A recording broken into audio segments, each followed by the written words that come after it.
Not all. Sectarianism is when people dispute and argue about matters of deen for the superiority of their group. So understand the difference, right? So sectarianism is when you argue something for the sake of the superiority of your group. It is not based on a genuine pursuit of the truth. It's not based on the genuine pursuit of the truth. So think about from an attitude point of view, right? There is this great example of Imam al-Shafi'i who says, whenever I debate somebody, I want the truth to manifest from the other person's mouth. I want the truth to manifest from my opponent's mouth so that I can submit to it. Because his interest is in the truth. He isn't interested in winning the argument. He's not interested in his team winning. He's not interested in his group winning. He's interested in discovering the truth, and he's happy to accept that truth if it comes out of the mouth of his opponent. That attitude is not a sectarian attitude, because it is not about sect representation. It is not about group representation. It is not about group superiority. Anything that is, any arguing or debating that is based on group superiority, right, is based on numbers. It's based on, even, I'm going to use a perfectly acceptable term in this context, right? Even if it's based on da'wah, right? So if a lot of people consider debate to be one of the valid activities under da'wah. So part of da'wah work is to debate people of falsehood. Part of da'wah, you've seen this, right? Part of da'wah is to debate people of falsehood, right? But then there is falsehood, which is unbelief, which is kufr, right? Which we all accept, right?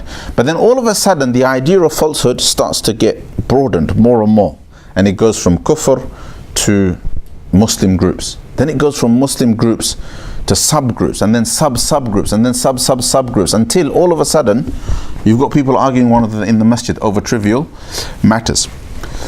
And it's all in the name of da'wah, or like evangelizing.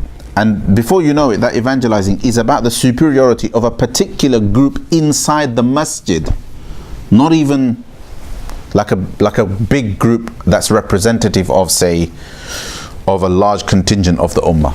It's just about the group in the masjid.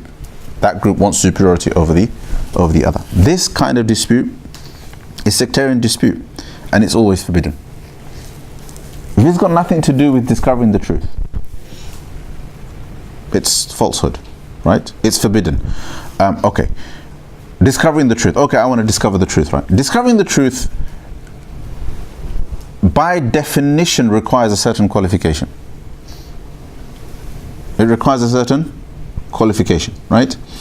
For that, you have to kun wasiyya nafsik. Just the last previous paragraph that we read, right? You have to become your own advisor, meaning only you know your ability to determine something of the truth, right?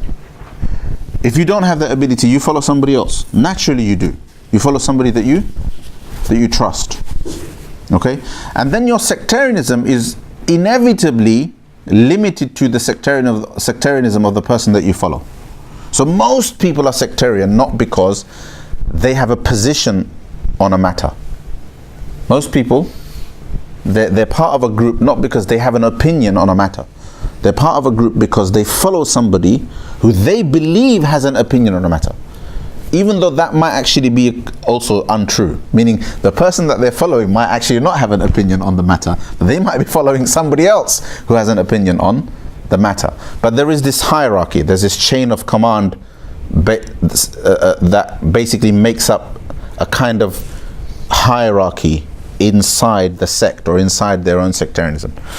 Now, I'm deliberately constantly repeating the word sectarianism because the way it plays out in the community, in the masjid, it's fairly universal, and therefore it includes groups that you and I would consider with an open mind and say, yeah, legitimate, these are legitimate groups among the Muslims. But the attitude of sectarianism exists inside of them. Whether it's whether it's Sunni and Shia, right? Whether it's Ash'ari, Maturidi, Salafi, it doesn't matter if you don't understand what these terms are. That's not the point, okay?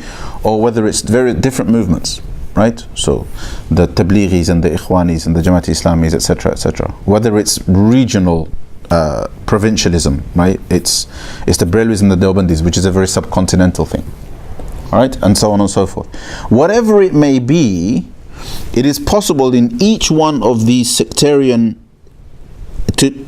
it's possible to have any one of these sectarian identities but not be sectarian yourself because you have the correct attitude. And it's possible to carry a label that actually is perfectly legitimate, like being a Sunni Muslim, right? But be completely sectarian in your attitude and in your outlook. Meaning, labels are normal, it's a part of life, right? But you can be jidali and sectarian with that label, or you can't. That's a question of attitude. Does that make sense? So, all of it is usually justified based on one simple heading, one simple line, which is, interestingly, a double-edged sword, which is this idea of following the truth, right, and declaring the truth. Right? So I often hear students of knowledge tell me about how they have a duty to do bayanul haqq or tablighul haqq. They feel they have a duty to declare the truth and propagate the truth, and on that basis they engage in da'wah. That da'wah is sectarianism because it inevitably involves raising the profile of a particular group, right, against another. And they'll go to great lengths, and people will have fisticuffs and fights over it. But in the end, it's got nothing to do with truth. It's just to do with your loyalty to a group.